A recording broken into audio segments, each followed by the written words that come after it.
Las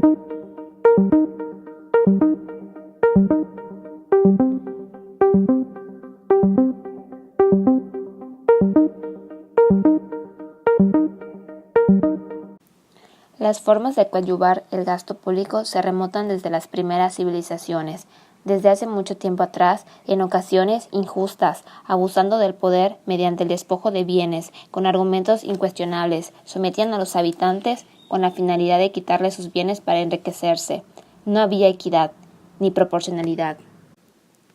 Se conocieron las primeras expresiones de tributación en México, claro, antes de la época de la colonia, cuales se conocieron como los códices aztecas, denominados tecmal, es decir, papeles o registros de tributos. El verbo tributar cobró mucha importancia, al grado en que los aztecas se organizaron para facilitar la recaudación del pueblo. Nombraron entonces a los capilskis, es decir, cobradores de impuestos, que se identificaban entre sí llevando un abanico en una mano y en una vara en la otra, formalizando registros detallados de los tributos de los pueblos y ciudades, así como el inventario y evaluación de las riquezas recibidas.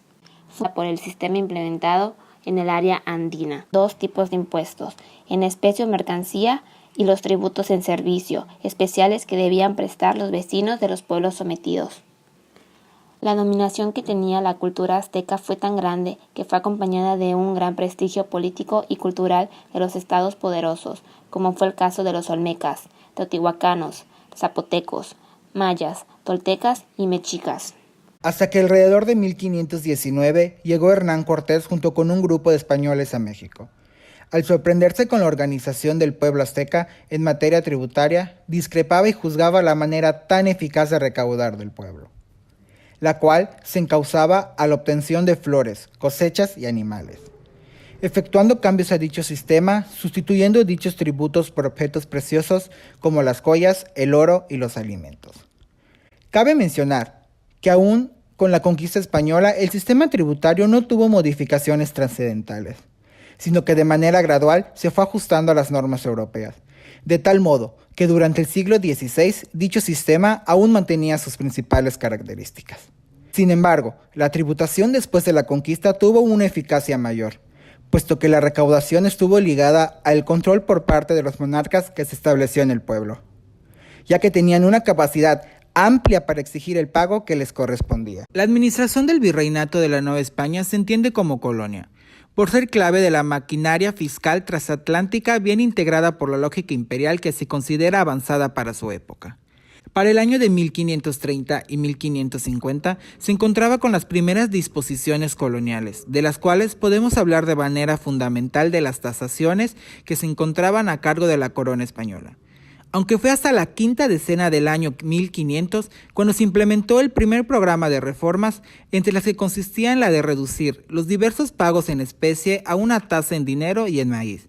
La diferencia entre los tributos que serían entregados a las autoridades aztecas y las españolas, a la igualación de tributos y tributarios, así como los registros anuales de fianza de los pueblos.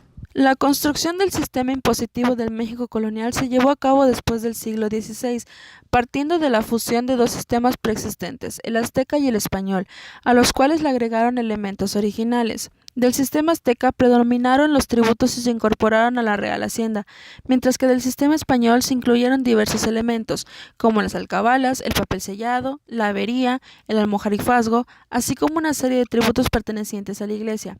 El almojarifazgo fue impuesto por los españoles. Se trataba de un impuesto que se cobraba por el transporte de mercancías que entraban y salían de la Nueva España, cual fue establecida por la Real Audiencia. Sin embargo, desde la época de la Nueva España se contemplaba los intereses personales de los particulares, puesto que los caciques, así como sus primogénitos, al igual que alcaldes y jefes religiosos, se encontraban exentos de tales impuestos. Los tributos que se pagaban antes de la invasión española, más importantes, eran las mantas, de diversos tipos, lienzos, plumas, madera de pino para las antorchas, canastos, vasijas, etc. Otros productos de importancia eran el maíz, el pavo, el cacao, los tomates, el chile y la sal. Es decir, estos tributos en especie se dividían en perecederos y no perecederos. Todos pasaron a la recaudación española. Otros de los impuestos establecidos fueron el del pulque, mismo que gravaba el consumo de dicha bebida. con el objeto de disminuir el consumo, puesto que se consideraba que afectaba el desenvolvimiento económico de la Nueva España. La fiscalidad colonial tuvo muchas expresiones, la más gravosa de las cargas impuestas a los indios que pagaban con trabajo. Esta época tuvo una gran trascendencia al sistema tributario en nuestra actualidad, no solo por su sistema de tributación sistemática, sino de igual forma por los impuestos que se cobraban para generarle al fisco una mayor fortuna. Entre tales impuestos se conocía en aquel entonces la alcabala, que fue un instrumento fiscal europeo aplicable casi identificadamente en España y Francia, equiparablemente el impuesto al valor agregado actual. La alcabala de nuestro país se empleó a partir de 1571, prolongándose hasta los inicios del México independiente, e incluso aún después de la Revolución de 1910-1917, por el tránsito frecuente de mercancías entre los estados de la Federación. Dicho impuesto consistía en una renta real sobre el valor de los bienes muebles e inmuebles que se manejaban o se permutaban, gravando así las operaciones mercantiles, y que se trasladaba hasta el consumidor final, considerándose de tal forma como un impuesto indirecto. Se realizaron encomiendas, es decir, surgieron instituciones que permitían el reparto de cierta cantidad de indígenas hechos esclavos por el encomendero. Modificaron el método mexica de recaudación, establecido por una simple relación del encomendero con el cacique. Es decir, el encomendero se entendía de perlas con el cacique en cuanto a lo que tenía que recibir de los tributos, entendiéndose que la tributación consistía, en aquellos tiempos, en la paga de un vasallo a un señor en una situación de sumisión. Los recaudadores tenían bajo su responsabilidad 40 casas cada uno. En el tiempo de cosecha de maíz se contaban las mazorcas, dejando solo una parte a las familias tributarias racionada para un año. Lo mismo recaudaban productos como frijol, chile, mantas, oro, plata, pollos, cacao, miel, etc. Estas recaudaciones eran recogidas en periodos de 60 o 90 días, según arreglos previos. Los productos eran recogidos o llevados al cacique, y éste lo pasaba, según lo convenido, al encomendero español o al corregidor en turno. A poco tiempo fueron disminuyendo las familias tributarias, sobre todo tratándose de submacehuales, es decir, la gente común de cada población. En el año 1550, los impuestos se graduaban de acuerdo a las posibilidades económicas de los macehuales, prevaleciendo, eso sí, algunas modalidades indígenas, en tanto la exención de pagos tributarios a personas adultas mayores, enfermos, niños y jóvenes que aún vivían en familia, y en algunos casos a ciertos mercaderes y artesanos.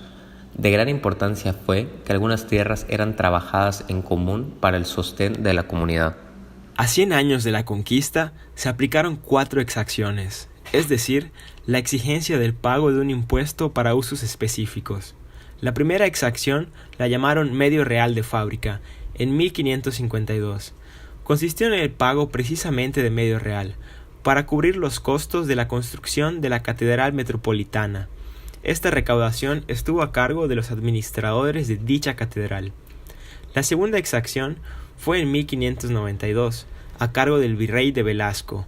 Fue para asegurar o garantizar la producción de pollos, que durante un tiempo hubo escasez. Es decir, sustituyeron momentáneamente el pago de un real por un pollo. Este tributo no tuvo éxito y fue abolido en el año 1600. La tercera exacción o tributo lo llamaron servicio real y consistía en pagar 4 reales por tributario para cubrir los gastos de la monarquía.